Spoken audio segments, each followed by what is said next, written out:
Hello friends, मी Vishakha global online मराठीमध्ये आपल्या सर्वांचं स्वागत आहे. आजच्या व्हिडिओमध्ये आपण मुंबई युनिव्हर्सिटी पेट 2021 म्हणजेच MU पेट साठी रिसर्च मेथॉडॉलॉजी म्हणजे संशोधन कार्यप्रणाली या विषयावरचे MCQs बघणार आहोत आणि MCQs थ्रू आपल्या कन्सेप्ट क्लिअर करणार आहोत, जे आपल्याला ही एक्झाम क्रॅक करण्यासाठी 100% हेल्प करणार आहे. आजचं हे आपलं पहिलं लेक्चर आहे. सुरू करायच्या सेशनला सुरू करण्यापूर्वी जे स्टुडंट्स या एक्झामसाठी प्रिपरेशन करणार आहे त्यांच्यासाठी आमच्याकडे एक स्पेशल क्रॅश कोर्स आहे, ज्याच्यामध्ये तुम्हाला ही एक्झाम क्रॅक करण्याचा एक मंत्र मिळणार आहे, ज्यामध्ये तुम्हाला फुल सिलेबस व्हिडिओ लेक्चर्स मिळणार आहेत, फुल सिलेबस नोट्स मिळणार आहेत, 10 टेस्ट मिळणार आहेत. रिसर्च मेथॉडॉलॉजीवरती जास्तीत जास्त प्रॅक्टिस करून तुम्ही ही एक्झाम क्रॅक करू शकता. त्यासाठी ह्या 10 टेस्ट आहेत स्पेशल रिसर्च मेथॉडॉलॉजीवरती. तर या सर्वचा अभ्यास करून तुम्ही सहजपणे ही टेस्ट जी आहे, पेट एक्झाम जी आहे ती क्लिअर करू शकता. ही टेस्ट सिरीज जॉईन करण्यासाठी, हा कोर्स जॉईन करण्यासाठी फक्त दिलेल्या व्हॉट्सअप नंबरवरती मेसेज करायचा आहे. त्याची फीस फक्त ₹499 आहे. लवकरात लवकर कोर्स जॉईन करा, जेणेकरून या एक्झामला तुम्ही टार्गेट करून ही क्लिअर करू शकाल. सुरू करूयाच्या प्रश्नांना. पहिला प्रश्न आहे, which of the following is true about sampling? खालीलपैकी कोणते नमुनाबद्दल खरे आहे? जेव्हा आपल्याला रिसर्च करायचा असतो त्या रिसर्चमध्ये आपण सॅम्पल्स निवडत असतो, नमुना निवडत असतो एखाद्या विषयावरती आपल्याला जेव्हा रिसर्च करायचा असतो तेव्हा, आणि त्यावरून जो आपल्याला डेटा मिळतो त्याच्यावरती मग आपण आपलं कन्क्ल्युजन मांडत असतो आणि आपलं रिसर्च पूर्ण करत असतो. तर ते नमुना काय आहे किंवा त्याच्यातला कुठलं स्टेटमेंट हे बरोबर आहे नमुनाबद्दल ते आपल्याला सांगायचं आहे या क्वेश्चनमध्ये. ऑप्शन्स आहेत, sample is a part of population, नमुना हा लोकसंख्येचा एक भाग आहे. Sampling saves time, money and energy, नमुना घेण्याचे वेळ, पैसा आणि ऊर्जा वाचवते नमुना घेतल्याने. Sampling helps in estimating sampling error, सॅम्पलिंगमुळे सॅम्पलिंग त्रुटीचा अंदाज घेण्यात मदत होते. D all of the above, वरील सर्व. तर नमुना का घेतात म्हणजे त्याच्यावरून आपल्याला पुढची गोष्ट डेटा मिळवण्यासाठी सॅम्पल्स का घेतात, तर तो एक लोकसंख्येचा भाग असतो. बरोबर आहे, कारण आपण लोकसंख्येमधूनच एखादे वेगवेगळे सॅम्पल्स घेतो. कुठलाही विषय निवडतो आपण तेव्हा लोकसंख्येमधलाच एक भाग घेतो. म्हणजे sample is a part of population हे स्टेटमेंट बरोबर आहे. B, sampling saves time, money and energy, B सुद्धा बरोबर आहे, कारण एखादा सॅम्पल जेव्हा आपण घेतो तेव्हा आपल्याला 10 सॅम्पल्स सेम तशाच घेण्याची गरज नसते. सॅम्पल म्हणजेच एक गोष्ट की 10 पैकी एक घ्यायचं, 10 जेव्हा सेम असतात त्यातला एक घ्यायचं, चेक करायचं, मग त्या बाकीचं पण त्याच्यावरचं कन्क्ल्युजन आहे ते सेम लागू होणार बाकीच्या 9 जणांना. म्हणजेच इथं आपला टाईम वाचतोय. 10 जणांचा माहिती घेण्याच्या ऐवजी एका जणाची माहिती घेतली तर तिथे आपला टाईम वाचतोय, मनी वाचतोय, एनर्जी वाचते. म्हणजे बी स्टेटमेंट देखील बरोबर आहे. C, sampling helps in estimating sampling errors, sample म्हणजे आधीच्या ज्या चुका झालेल्या आहेत त्या त्रुटी टाळण्यासाठी सॅम्पल्स आपल्याला मदत करतात, किंवा जे चूक होणार आहे पुढे त्याच्याबद्दल अंदाज येण्यासाठी आपल्याला सॅम्पल्स मदत करतात. हे पण स्टेटमेंट बरोबर आहे. मग आपल्या इथं करेक्ट आन्सर कुठला येणार? तिन्ही स्टेटमेंट खरे आहेत सॅम्पलिंगबद्दल किंवा नमुन्याबद्दल. मग आपलं करेक्ट आन्सर इथे येणार आहे D all of the above, वरील सर्व स्टेटमेंट्स जे आहेत ती सॅम्पलिंगबद्दल खरी आहेत किंवा नमुन्याबद्दल खरी आहेत. Sampling is a process used in statistical analysis in which a predetermined number of observations are taken from the larger population. तर सॅम्पलिंग म्हणजे काय सांगितलेलं आहे की खूप मोठ्या लोकसंख्येतून काही स्टॅटिस्टिकल मेथडनी म्हणजे सांख्यिकीय मेथडनी चॉईस केलेलं म्हणजे निवडलेले लोक असतात त्याला आपण सॅम्पल्स असं म्हणू शकतो. The methodology use to sample form a larger population depends on the type of analysis being perform, but it may include simple random sampling और सिस्टमॅटिक सॅम्पलिंग. हां, सिम्पलचे वेगवेगळे टाईप्स आहेत, रँडम सॅम्पलिंग, सिस्टमॅटिक सॅम्पलिंग. काल पण आपण काही types बघितले, क्लस्टर सॅम्पलिंग, कोटा सॅम्पलिंग, जे काही प्रकार आहेत सॅम्पलिंगच्या त्या प्रकारानुसार ते वेगवेगळे सॅम्पल्स आपण निवडत असतो. पण ते कशामधून निवडतो तर लार्जर नंबर ऑफ पॉप्युलेशन म्हणजे खूप मोठ्या लोकसंख्येतून हे सॅम्पल्स आपण निवडत असतो. तर सॅम्पलिंग काय आहे? एक प्रोसेस आहे कशाची?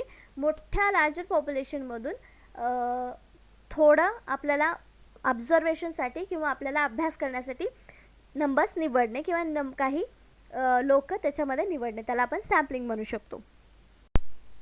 Next question, sampling cases means, नमुन्याची प्रकरणे म्हणजे काय? केस जसं नमुना असतो त्याचे केसेस असतात वेगवेगळे, सॅम्पलिंग केसेस ज्याला आपण म्हणतो, तर ते सॅम्पलिंग म्हणजे नमुन्याची प्रकरणे म्हणजे काय? ऑप्शन्स आहेत, sampling using a sampling frame, sampling frame वापरून एक नमुना तयार करणे. Identifying people who are suitable for research, संशोधनास योग्य लोक असे ओळखणे. Literally the researcher's brief case, अक्षरशः संशोधकाचे संक्षिप्त प्रकरण असतं. Sampling of people, newspaper, television programmes etcetera, लोकांचे नमुने घेणे, वर्तमानपत्रे, दूरदर्शन कार्यक्रम इत्यादी. सॅम्पलिंग केसेस म्हणजे उदाहरणं असं म्हणू शकतो आपण. सॅम्पल काय काय असू शकतात त्यांना सॅम्पल केसेस असं आपण म्हणू शकतो. मग आपलं या ऑप्शन्सपैकी करेक्ट ऑप्शन काय असणार आहे इथे? D, sampling of people, newspaper, television programmes etcetera, these are the sampling cases. नमुन्याची प्रकरण आहेत किंवा उदाहरणं आहेत असं आपण म्हणू शकतो. म्हणून आपलं करेक्ट आन्सर ते डी आलेलं आहे. Sampling in case study research involves decision that the researchers make regarding sampling strategies, the number of case studies, and the definition of unit of analysis. It is central theory of building. The sampling cases काय study करायला सांगतं आपल्याला की samples कसे कसे घेतले पाहिजे, त्यात स्ट्रॅटेजी कुठल्या असल्या पाहिजेत, किंवा एखादी केस स्टडी केल्यानंतर त्याच्यावरती दुसरे सॅम्पल्स कसे निवडले पाहिजेत याबद्दल माहिती मिळण्यासाठी हे सॅम्पल केस आपण घेत असतो. याच्यामध्ये नंबर्स आपण ठरवू शकतो की केसेस किती घेऊ शकतो, केस स्टडी ज्याला म्हणतो आपण त्या स्टडी किती घेऊ शकतो हे नंबर्स आपण ठरवू शकतो. त्याचं ॲनालिसिस केल्यानंतर मग आपल्याला एखादी थेअरी बिल्ड करायला सोपं जातं.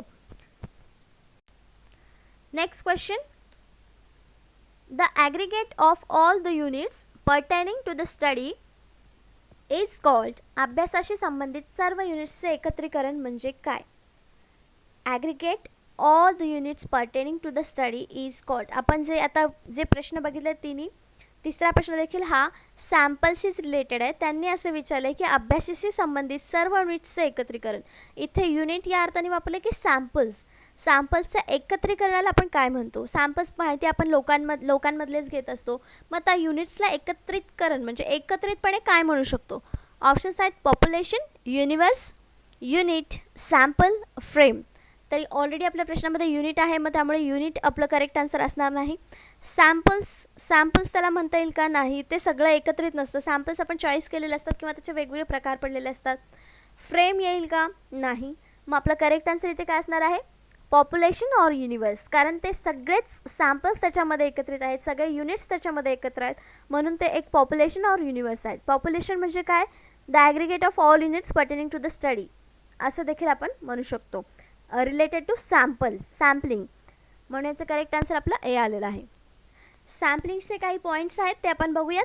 The aggregate of all the units pertaining to the study is called a population or universe. जे आत्ता आपण बघितलं स्टेटमेंट की जे ॲग्रिगेट्स युनिट्स एकत्रितपणे काम करतात त्यांना आपण काय म्हणतो? पॉप्युलेशन किंवा युनिवर्स म्हणतो.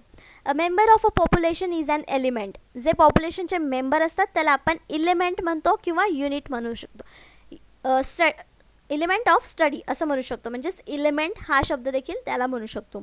अ part of a population is called samples. तर हे जे वेगवेगळे आपल्याला ऑप्शन्समध्ये आले होते की युनिट काय आहे, एलिमेंट काय आहे, सॅम्पल काय आहे, पॉप्युलेशन आणि युनिवर्स काय आहे, तर त्याची ही स्टेटमेंट आपल्याला आन्सर्स देत आहेत. The aggregate of all units pertaining to the study is population. The member of population is element. A part of the population is a sample.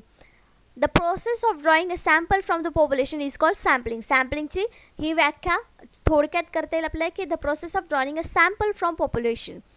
The list of sampling units from which a sample is taken is called sampling frame. Sampling फ्रेमची व्याख्या इथे काय दिलेली आहे?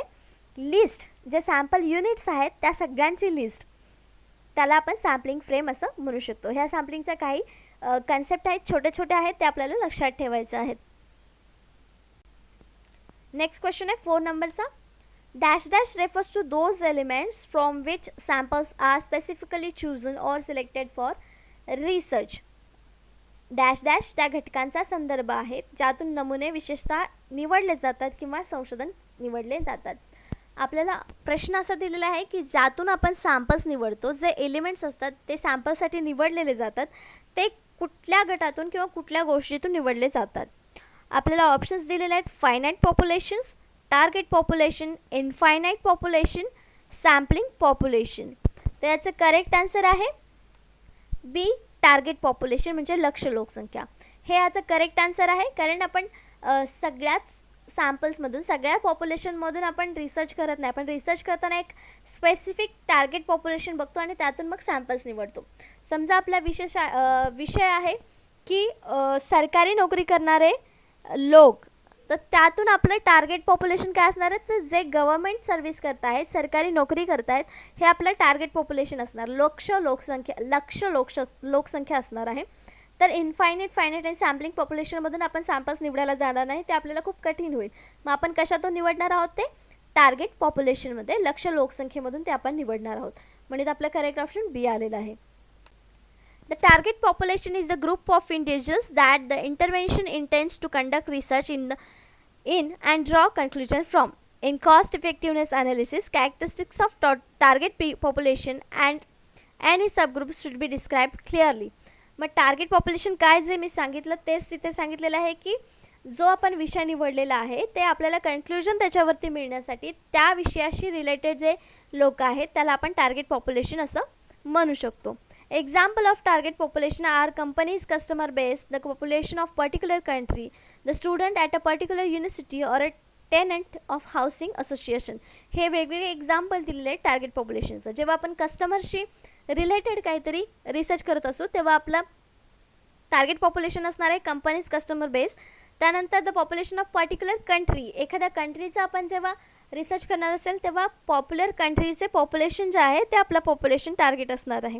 नंतर the student at a particular university, एखाद्या युनिव्हर्सिटीचं जेव्हा आपण research करणार असेल तेव्हा आपला टार्गेट पॉप्युलेशन हे त्या पर्टिक्युलर युनिव्हर्सिटीचे स्टुडंट्स असणार आहेत. अशा प्रकारचं एक्झाम्पल आपण देऊ शकतो टार्गेट पॉप्युलेशनसाठी.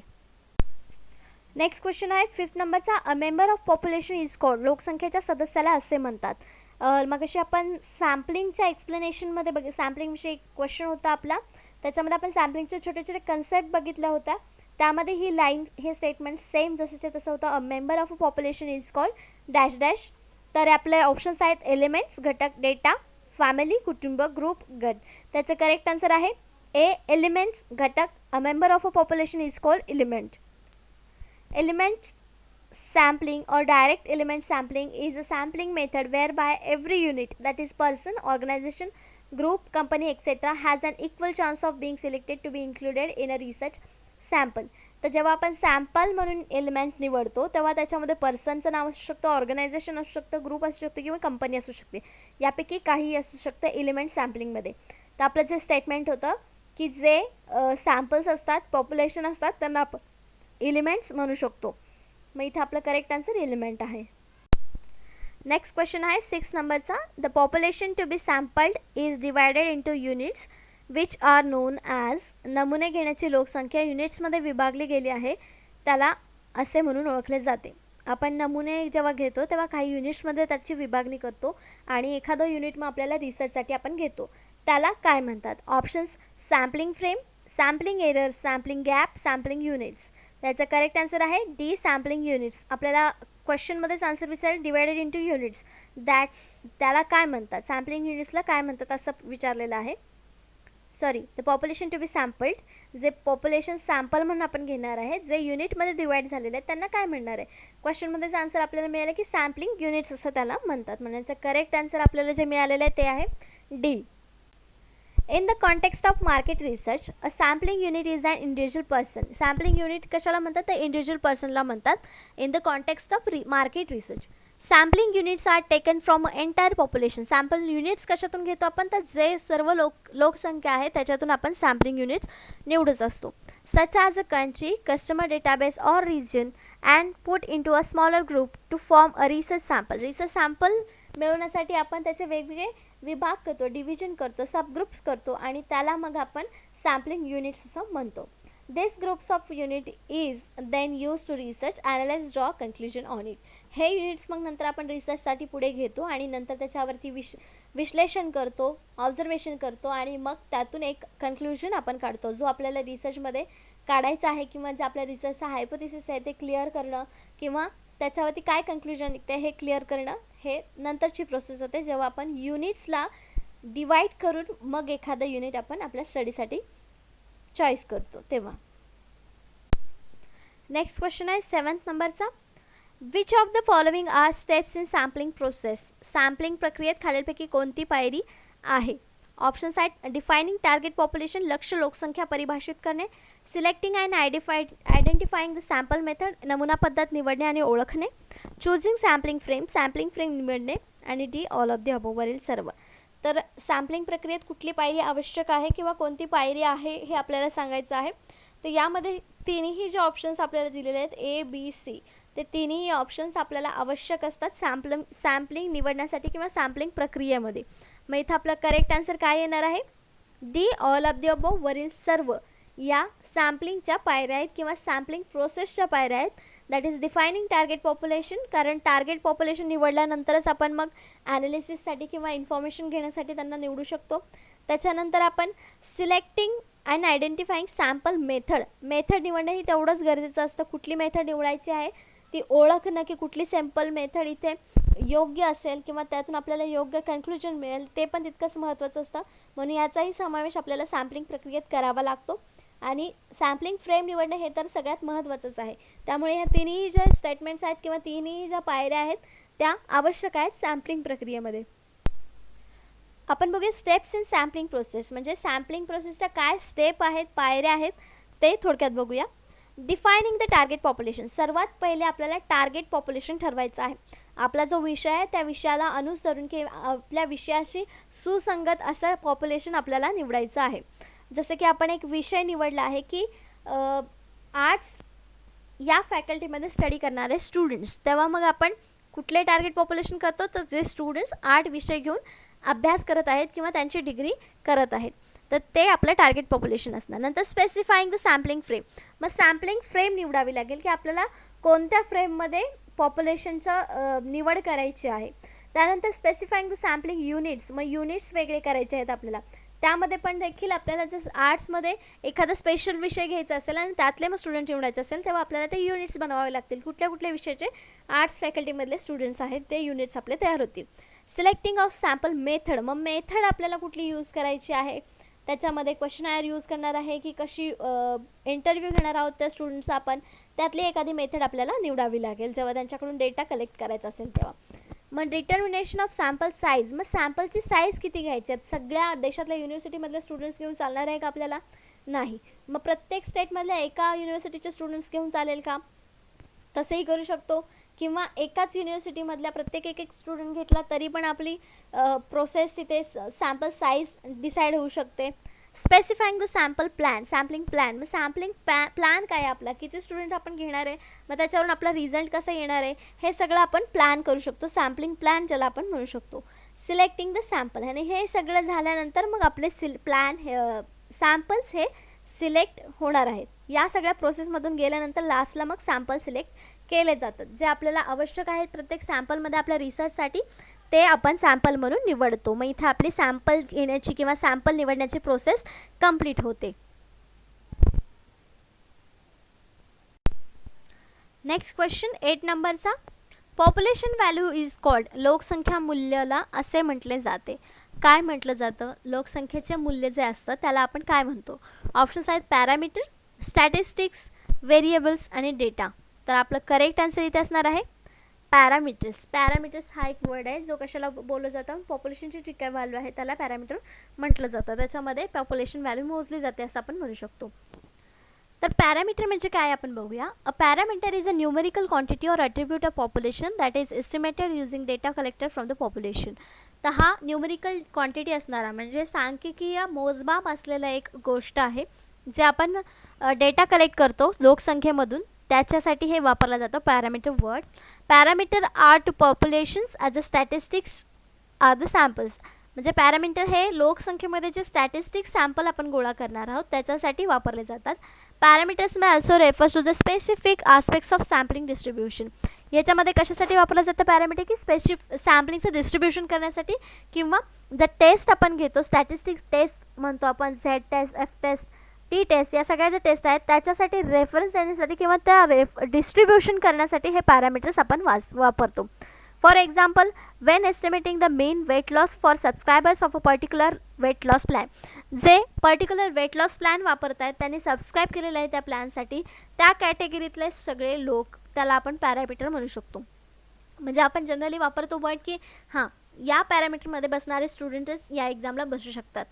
हे पॅरामीटर वर्ड आपण इथे असं वापरू शकतो. The most straightforward point estimate is the sample mean. Sample mean काढण्यासाठी आपण पॅरामीटर हा वर्ड वापरतो असे इथे आपण म्हणू शकतो. नेक्स्ट क्वेश्चन आहे 9 नंबरचा, सॅम्पल व्हॅल्यू इज कॉल्ड, नमुना मूल्य याला असे म्हटले जाते. काय म्हटलं जातं?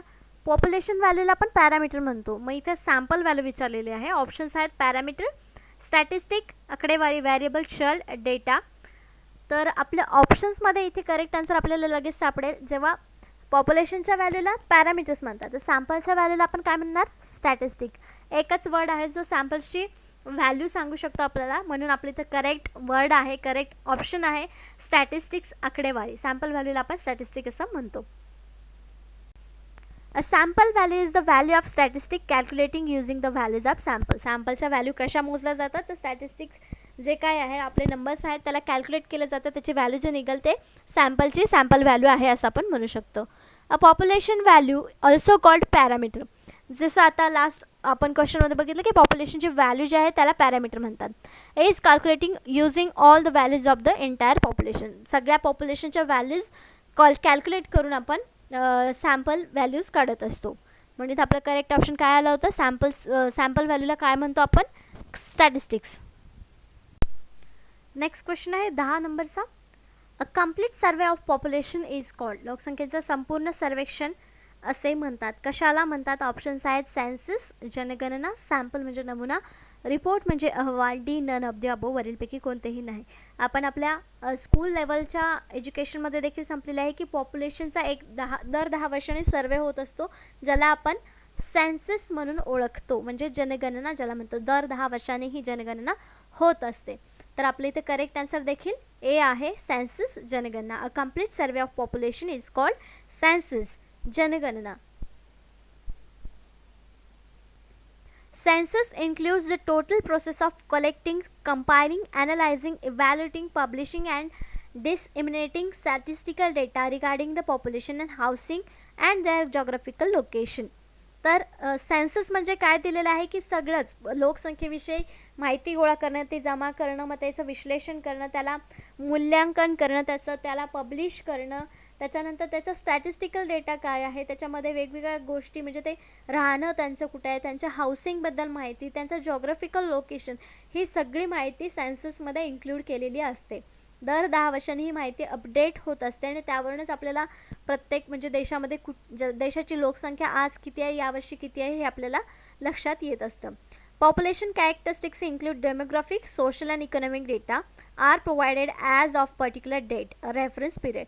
तर इथे काय दिलेलं आहे आपल्याला की पॉप्युलेशनचे कॅरेक्टरिस्टिक्स जे आहेत त्याच्यामध्ये असतात सेन्ससमध्ये सोशल, इकॉनॉमिक, डेमोग्राफिक म्हणजे लोकसंख्येविषयी, सामाजिक किंवा आर्थिक माहिती देखील या सेन्ससमध्ये आपल्याला मिळालेली असते. म्हणजे किती लोक बेरोजगार आहेत, किती लोकांना रोजगार नाही आहे, त्याच्यानंतर किती लोकांना रोजगार मिळतोय पण भूक मार होते किंवा जीवन जगण्यासाठी त्यांच्याकडे आवश्यक पैसे नाही आहे, ही सगळा डेटा जो इन्फॉर्मेशन जे आहे ते आपल्याला सेन्ससमधून मिळते किंवा सेन्ससवरती रिसर्च केल्यानंतर आपल्याला प्राप्त होत असते. पण पर्टिक्युलर डेटमध्ये, पर्टिक्युलर पिरियडमध्ये, रेफरन्स पिरियडमध्ये. का? कारण तो दर 10 वर्षांनी होते, म्हणजे 10 वर्षाच्या पिरियडसाठी ती माहिती व्हॅलिड असते. त्यानंतर ती माहिती अपडेट होते दर 10 वर्षांनी आणि त्याच्यातून मग आपल्याला पुढच्या नेक्स्ट अपडेटेड माहिती पुढच्या 10 वर्षांनीच मिळते. त्याला आपण जनगणना किंवा सेन्सस असं म्हणतो. तर अशा प्रकारचे आजचे 10 प्रश्न आणि 10 कन्सेप्ट आपल्या इथे संपलेले आहेत. आजच्या व्हिडिओमध्ये किंवा आजच्या सेशनमध्ये आपण सॅम्पलिंग या टॉपिकवरचे क्वेश्चन्स बघितलेले आहेत 10 आणि त्या 10 क्वेश्चन्सवरचे 10 कन्सेप्ट सॅम्पलशीच रिलेटेड होत्या. नेक्स्ट लेक्चरमध्ये आपल्याला रिसर्च मेथॉडॉलॉजीच्या काही डेफिनेशन्स, त्याचे कॅरेक्टरिस्टिक्स बघायचे आहेत, ते एक्सप्लेन करायचे आहेत. त्यानंतर आणखीन काही टॉपिक होतील नेक्स्ट लेक्चरमध्ये. आजच्या लेक्चरसाठी धन्यवाद. थँक्यू.